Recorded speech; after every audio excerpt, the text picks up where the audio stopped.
Hello, I'm Chef Tamara Waye. I would like to welcome you to my home and to my kitchen. Today we're going to be making En Papillote, and with today's recipe we have 3 different options that you could choose from. Before we get started, first and foremost I would like to thank the North Jersey Alumni Chapter for sponsoring today's session.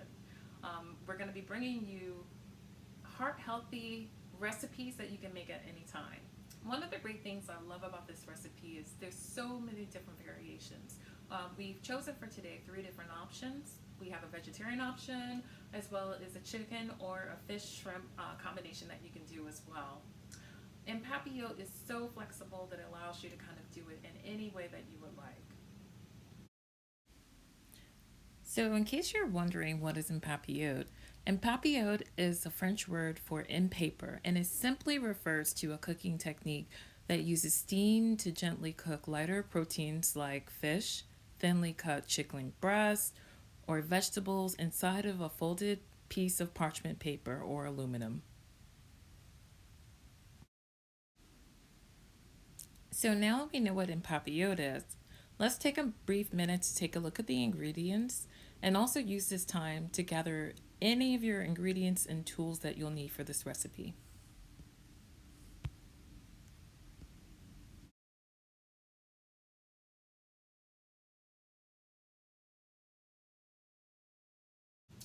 So now the first thing I would want to make sure that you do is turn on your oven. Make sure it's already preset to 400 degrees. Once you have your oven on, you can start to go ahead and get your ingredients prepped. For me, I think this is really essential and key to any good cooking. I like to make sure I have a stress-free environment and I have all of my ingredients like right at my disposal. So if you notice over here, I'm going to be making the salmon variation, and so I have my salmon already cleaned and I have it prepped. I also have my parsley already pre-diced. I already have my white wine as well as my olive oil and other seasonings already on the side. And one thing, if you notice, I also have my asparagus already pre-washed and I already have it cut to my desired size. The great thing about today's session is the fact that it's already pre-recorded, so you can pretty much pause the video at any time to give yourself enough time to go ahead and get your ingredients together.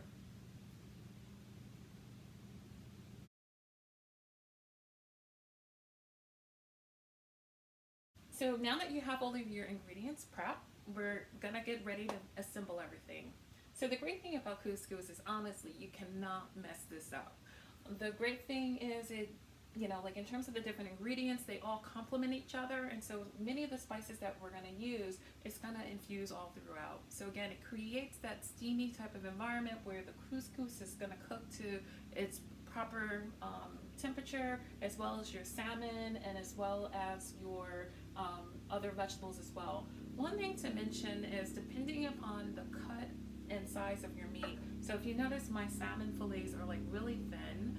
If you have thicker pieces of meat, then you might want to consider cooking it a little bit longer. So the recipe kind of calls for 20 to 30 minutes. So depending upon if you have thicker cuts of meat, you might want to extend your cooking time a little bit. Okay, so I'm going to go ahead and get things going here. But one thing I want to mention, in Papillote, there's no wrong way to do it. Me personally, I like to kind of pan sear just on one side my salmon before getting ready, and then I'll put it inside of the En Papillote bags. But just to get started, what I'm going to do is go ahead and turn my stovetop on. I'm going to let my pan heat up a little bit, and while my pan is heating, I'm going to go ahead and grab a piece of foil for my En Papillote. And so I have my foil here. So I'm going to just put this to the side, and again, this step is optional. Please believe me, whether you choose the chicken option or whether you choose the salmon option, your meat will properly cook at the right temperature. Okay, so while I'm waiting for my pan to heat up, what I'm going to go ahead and do is I'm going to take a piece of foil. So the main thing that you want to do is make sure you grab a large enough piece where when you fold it in half, it has enough to contain your vegetables, your couscous, as well as your meat if you're cooking with meat. So I'm gonna go ahead and put this on my cutting board here, just to have it ready to go. And one thing that you can do while we're waiting for our pan to heat up, I like to take, for those of you that are gonna use like the pat of butter, what you can do is line the bottom part of your foil with your butter. But for those of you that are gonna use your olive oil, you can just drizzle a little bit of the olive oil on your foil. You can kind of rub it in so it's equally distributed. And when you fold it, you can just make sure you just put the olive oil on just one side, on the bottom side. All right, so let me just turn my attention back to my pan, and it feels like it's ready to go. So I'm gonna just take a little bit of that extra olive oil that I have left. I'm gonna just drizzle just a little bit in the pan. And then what I like to do when I'm cooking my salmon, again, it was pre-rinsed. I've already patted dry, because the important thing is if you're gonna especially heat your salmon up or braise it in the pan, you want to just make sure that it's properly dry. All right, and I'm gonna just place my salmon face down in the pan. I'm gonna give that a second because I just want it to braise just a little bit.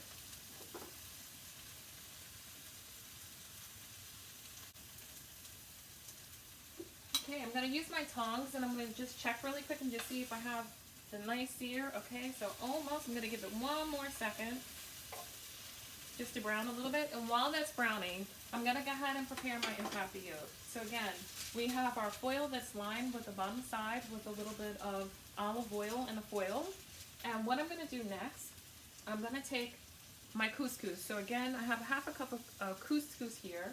I'm going to place this on the bottom. I'm going to just sprinkle it on the bottom of the pan. Okay, perfect. And then what I'm going to do is go back to my salmon, because by now the salmon should be nicely browned. So I'm going to go ahead and turn the flame off, and I'm going to take a quick check. Very nice. Okay, so just looking at it, it looks like it is beautifully seared.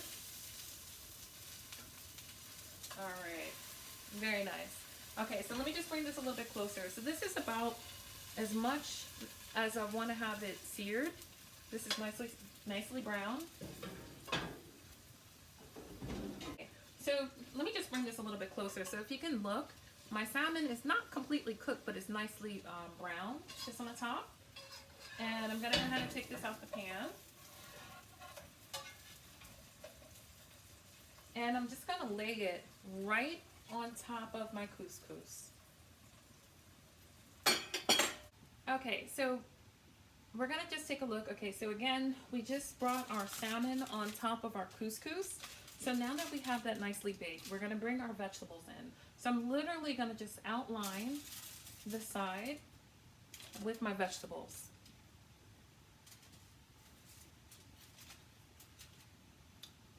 And then maybe on the other side, I'm going to just kind of sprinkle it with my mushrooms.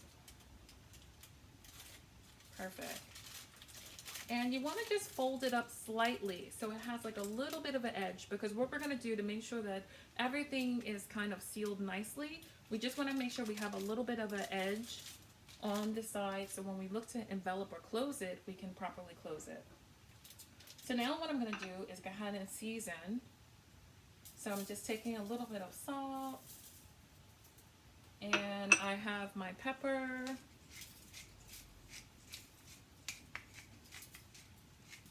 So you can really pretty much season it to taste or your preference.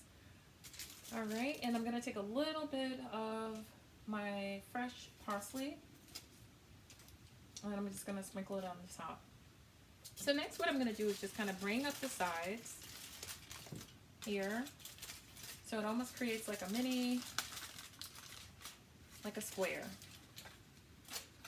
Okay, and now that I have my square, If you notice, all I'll have to do is just kind of bring this over to kind of close it, and then I'll have to just fold the sides in. But what I want to do is bring in some of my, a little bit more of my olive oil. So I'm going to just drizzle just a little bit of olive oil, just a little bit, on top of the vegetables.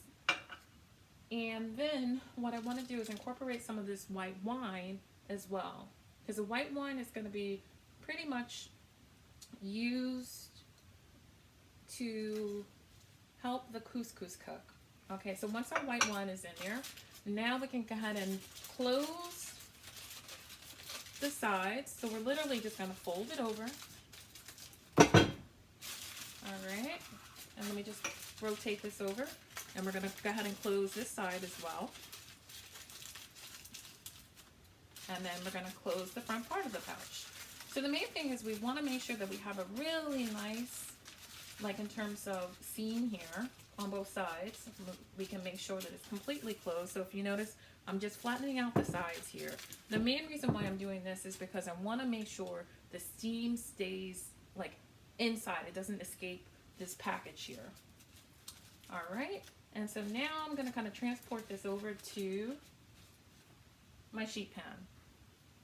Okay, so the next step of this, if you notice, I just grabbed my sheet pan, and I'm literally going to just transport my En Papillote onto my sheet pan.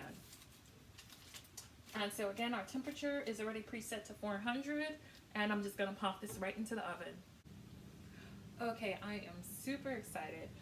The timer just went off on the oven, and I just took out my En Papillote. So let's take a look at what we have. Yeah. So as you can see, everything cooked so beautifully. And look at the presentation. Like, it really preserved itself well. The couscous is nicely cooked. The mushrooms are looking beautiful. The asparagus, and as well as our carrots, it looks really great. So a couple of bits of advice on the plating. So the steam pretty much cooks the couscous, but you might have to use a spatula to kind of separate it from the plastic to make sure you get all of the couscous and all of the flavors that it's been kind of infused with. But let me just bring the camera a little bit closer so you have a better view. All right, and there we have it, our dish. So again, on the plating, you know, you can definitely just use this as the presentation, or if you want, you can transfer it to a plate, and it looks beautiful.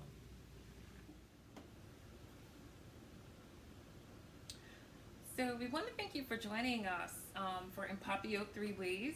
So there's so many different variations that you can make to this dish. You could try the other 2 recipes that we provided. Additionally, just add a little bit of curry powder, or you can also add teriyaki sauce. There's so many different ways that you can kind of further extend this dish. So thank you again for joining us, and we wish you well.